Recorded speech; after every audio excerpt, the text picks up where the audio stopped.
A new generation of Pokemon means new abilities. Let's take a look at some of the most epic leaked abilities for Pokemon Scarlet and Violet. So I'll be real, it's been a long time since I thought competitive Pokemon, right? Like BDSP didn't really have a competitive scene. Arceus was like a single player experience. So we're going back to Sword and Shield. And if you guys are new to the channel, I actually used to compete myself in competitive Pokemon. In fact, the last official Pokemon event I attended, I top cut a regional. So your boy loves competitive, and I'm hoping to dust off my controller heading into Pokemon Scarlet and Violet. I hope you guys are excited for that. So all of the abilities, at least most of them, I think probably all of them, have leaked, right? And we have kind of some information about what they do, which Pokemon have them for the most part, and then some changes to old abilities and how they're gonna function in the competitive metagame. So this is gonna be just kind of a fun discussion video where I break down all of these different abilities. If you enjoy it, like the video, subscribe to the channel, and let's dive in.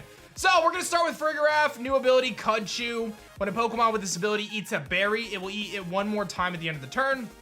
The application for that is generally going to be abilities like Citrus Berry to heal you up, kind of those big berries like, Iapapa or Mago to give you more health. And then I guess in the context of Farigiraf, it would probably be something like a Salac Berry to boost its speed twice or something to boost its special attack twice, right? Generally, those are the berries you're going to see. Armor Tail, his other ability, says it makes opposing Pokemon unable to use priority moves. That's an ability we've seen with like Queenly Majesty, Serena, Dazzling, Bruxish and things like that. So nothing too crazy there.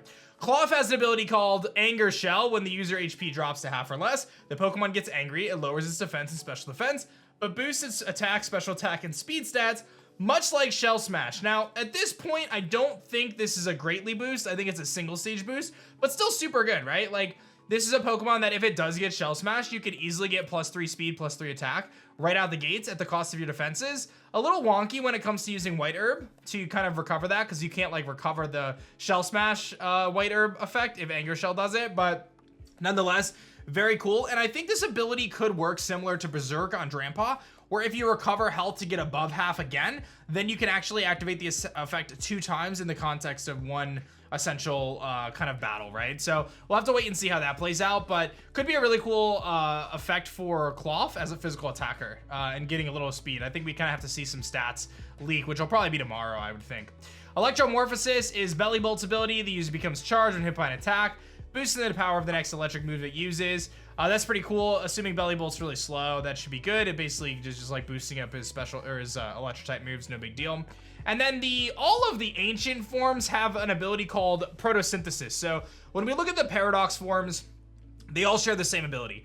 Protosynthesis says it boosts the Pokemon's most proficient stat, so its best stat, in harsh sunlight, or if the Pokemon is holding booster energy. So booster energy, I think, is a held item that's going to be in Scarlet and Violet. So you basically get a stat boost on your highest stat, which is huge. Now, I'm a little unsure of whether it's like a passive where, like Tailwind, where it doesn't actually influence the stat, or if it's something where it gives you like a +1 attack boost if you're in Sun, and it stays until you switch out. I think it's probably like Chlorophyll would be, right? Where the condition of the boost is only active under the condition of the element. Quark Drive, which is what the future forms have in Violet, your Paradox forms, they get that boost in electric terrain, which immediately makes electric terrain the most viable terrain in competitive Pokemon in the context of the fact that we have 8 Pokemon that can utilize it basically, right? Or 7 more, right? I think actually Miraidon's the Violet Legendary, I always get their names mixed up. The Violet Legendary's ability, I think, actually functions under electric terrain and sets it. So I think that's gonna be really, really good. It's Miraidon is the one, that's the purple one. And then that's their abilities coming up, right? Or a Calcum Pulse, which is Koraidon's ability, sets up the Sun and gives a boost under Sun. It might be attack, we're not exactly sure about that. And then Hadron Engine, which is Miraidon's ability, makes electric terrain when it enters battle, and then it boosts his special attack on electric terrain. So Miraidon sets electric terrain and boosts his attack. Koraidon sets Sun and boosts his attack, or vice versa, right? Attack, special attack.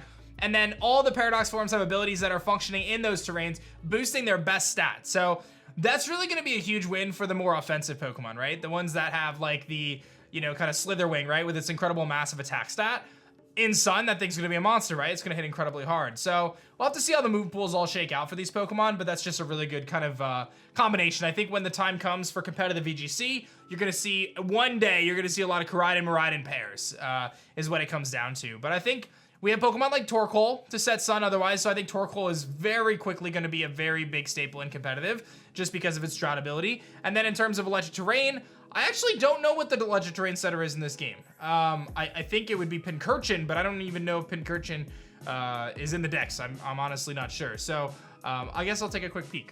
Okay, so Pincurchin is revealed. So that's your answer there, right? Like you get to use Pincurchin or Torkoal with these Paradox forms, and they're gonna be bonkers. So that's something to look forward to. Moving forward, Nacli, which is like the new little rock salt Pokemon, they have an ability called Purifying Salt. That Pokemon's pure salt protects it from status conditions and halves the damage taken from ghost type moves. So kind of weird, they're all pure rock type, so kind of a random ability, like they just can't be status, which is really big against like Will-O-Wisp, right? Being burned, generally for physical attackers, can't be paralyzed, things like that. The next ability, we're not sure what Pokemon has it, and it's not officially confirmed. There's a few on this list that are red. Those are leaked abilities. They're not like officially screenshotted yet, so there's a little bit of kind of up in the air about this one. Toxic Debris. It says it scatters poison spikes at the feet of the opposing team when the Pokemon takes damage from physical moves. So basically it's like, think of it as like iron barbs, but you're shooting toxic spikes out. Now, whether they're toxic spikes or regular poison spikes are gonna be something very important to note. But nonetheless, like one layer of toxic debris probably functions like regular toxic spikes. It's just like if you stack multiple, does it increase in effect like toxic spikes does? I would assume it does. I would assume that 2 layers is badly poison, 1 layer is regular poison. Very cool single battle strategy for sure. Mycelium Might, I might be saying that wrong. It's actually the ability of Toedscool and Toedscruel, which are the new Tentacool and Tentacruel forms. It says this Pokemon will always act more slowly when using status moves, but these moves will be unimpeded by the ability of the target. So basically you have Mold Breaker in using status. So like, let's say you have a Pokemon that has the ability Immunity, like Snorlax, for example, where it can't be poisoned.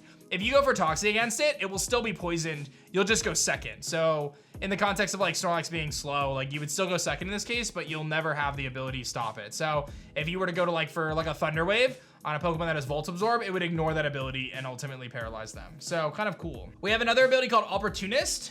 This is another one of the red abilities, and we're not sure kind of what it's gonna be, but it says if an opponent's stat is boosted, the Pokemon seizes the opportunity to boost the same stat for itself. So that's basically like Dancer from, you know, Oricorio, but in kind of different terms, right? So if you boost, I get to boost too. But again, we're not 100% sure on that ability. We have an ability called Wind Power on Kilowattrel, which is the new like Petrol, Thunder, or Electric and Flying Pokemon. It says the Pokemon becomes charged when it's hit by a wind move, boosting the power of the next electric type move the Pokemon uses. Procced also by Tailwind. So there's 2 new classifications of moves in this game. So if you guys know, you obviously have your special and physical moves, you have your types of moves, and then there's like some subcategories of moves, like sound-based moves, Boom Burst, right? Sing, these are sound-based moves that are unaffected by substitutes, stuff like that. So in the context of the new game, there's 2 new classifications of moves. There's wind-based moves, and there's cut-based moves. And we're gonna talk about cut-based moves soon, but a wind-based move is something like probably like, you know, probably Wing Attack, I would assume. I don't know, Air Cutter is probably a better example. So if you get hit by like a Hurricane, you're gonna boost the power of your next electric move.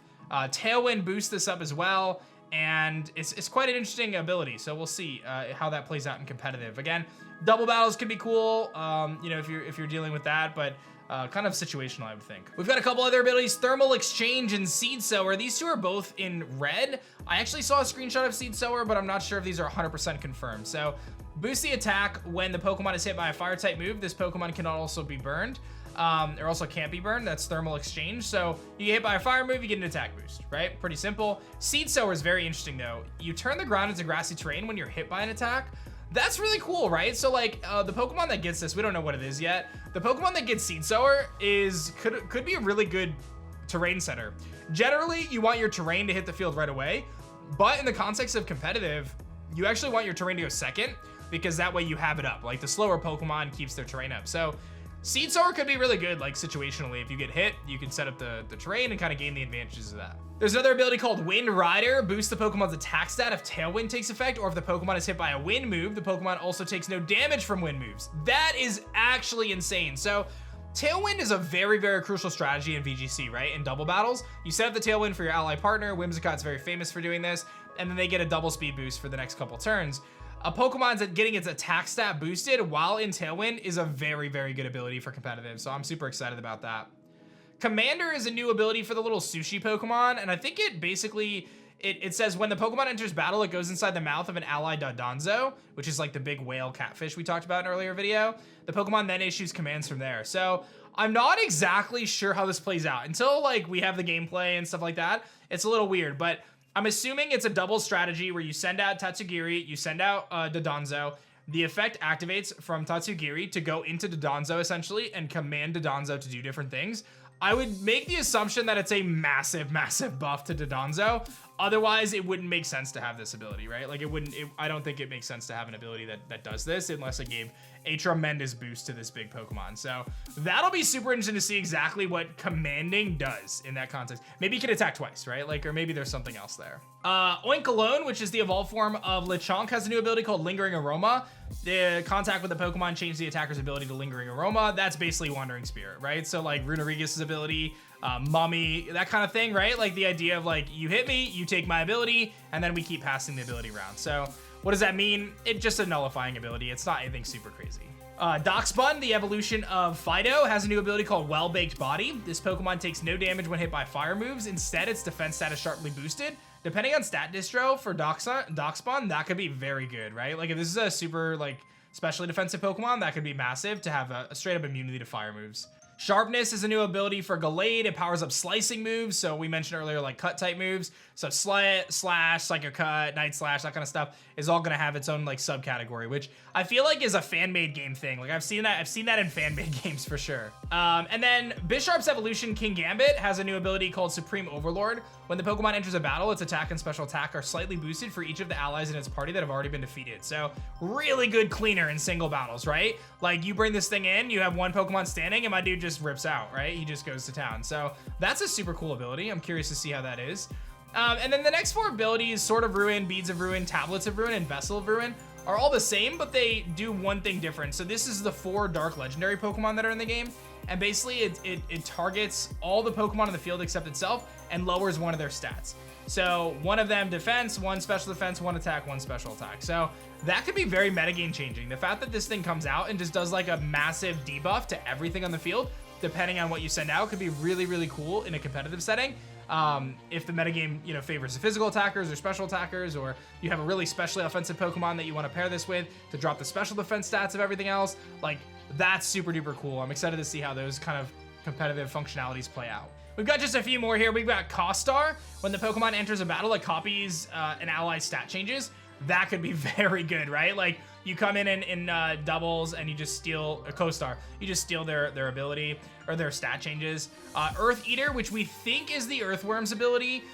If this Pokemon is hit by a ground type move, the Pokemon has its HP restored instead of taking damage. This is a pure steel type Pokemon, so like, if I'm not mistaken, so you basically are removing one of your like weaknesses. Your biggest weakness is ground type, and you're giving that as a heal. So basically Volt Absorb for ground types, which is super cool.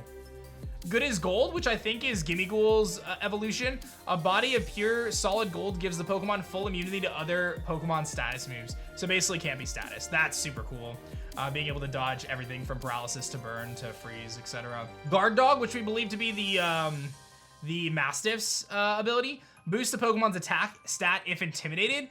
Moves and items that would force the Pokemon to switch also fail to work. So if you try to roar it out, if you try to Dragon Tail it out, all that stuff, it can't switch, and it gets an attack boost if it's intimidated. So that's kind of cool. Zero to Hero is the ability of the little dolphin, Finizian.